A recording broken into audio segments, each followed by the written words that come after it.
এই সরকারকে আমরা সমর্থন করেছি, আমরা সমর্থন অব্যাহত রাখবো, তবে সে অব্যাহত কতদিন থাকবে আমরা জানি না। আমাদের স্পষ্ট বক্তব্য, আমরা নির্বাচন চাই।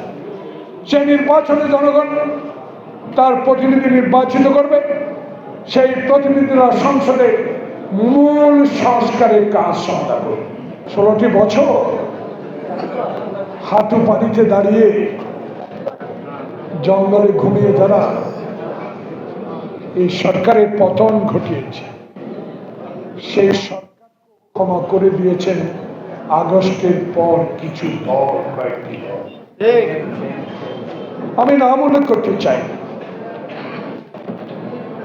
আমি আমার সহযোদ্ধাদের পক্ষ থেকে দুঃখ প্রকাশ করতে চাই। ক্ষমা কাকে করবে? ক্ষমা করার অধিকার আপনাকে কে দিয়েছে? আবার বলেন নতুন করে চাঁদাবাজদেরকে ক্ষমতায় আনা যায়। কি কথা বলেন? কিসের শক্তির বিনিময়ে?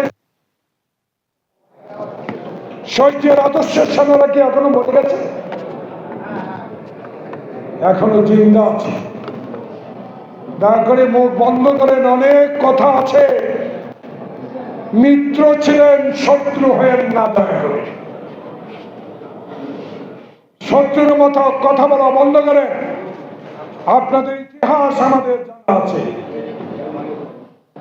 অনুগ্রহ করে এই মুহূর্তে যখন আমার নেতা তারেক রহমান বলেছে 16 বছর ধৈর্য ধরেছে, আর কয়েকটি দিন ধৈর্য ধরো, তাই আমরাও ধৈর্য ধরে অপেক্ষা করে আছি। কারণ এই সরকারের প্রতি আমাদের বিশ্বাস আছে। এই সরকারকে আমরা সমর্থন করেছি, বিশ্বাস রেখেছি। এই জন্য 91 মতো একটি সুষ্ঠু নির্বাচনের মাধ্যমে যেসব দলগুলো আমরা 16 বছর সকল অত্যাচার সহ্য করে আন্দোলন করেছি, সে আন্দোলনের সূত্রপাত করেছি, সেই দলগুলো একটি নিরপেক্ষ নির্বাচনের মাধ্যমে ক্ষমতা আসবে। ঠিক এই মুহূর্তে এসব বলে ষড়যন্ত্র সৃষ্টি করে মঈন ফখরুদ্দিনের মতো আমার এই সরকারকে নির্বাচনের জন্য বিলম্বিত করবেন। আমাদের স্পষ্ট বক্তব্য, আমরা নির্বাচন চাই। সেই নির্বাচনে জনগণ তার প্রতিনিধি নির্বাচিত করবে, সেই প্রতিনিধিরা সংসদে মূল সংস্কারের কাজ সমাধা করবে। আপনাদের দায়িত্ব আপনারা পালন করেন। কোথায় দায়িত্ব পালন করবেন? এখনো মুক্তিযুদ্ধ বিষয়ক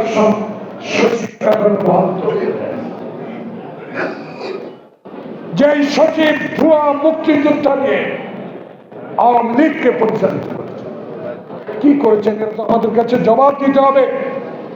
সিন্ডিকেটের কজনকে আইনের আওতায় এনেছেন? চিনি সিন্ডিকেট, পেঁয়াজ সিন্ডিকেট, চাল সিন্ডিকেট, দ্রব্যমূল্য যারা নিয়ন্ত্রণ করেছে আওয়ামী লীগের আমলে কজনকে এনেছেন? একজনকে তো এখনো আইনের আওতায় আনতে পারেন। 170 জন সচিব, উপসচিব, এসপি, ডিসি এখনো কেন ডক্টর ইউনূসের ঘাড়ের উপরে বসে ষড়যন্ত্রে লিপ্ত? কেন সচিবালয় আগুন? এসব ষড়যন্ত্র উদ্ঘাটন করতে এত দেরি কেন?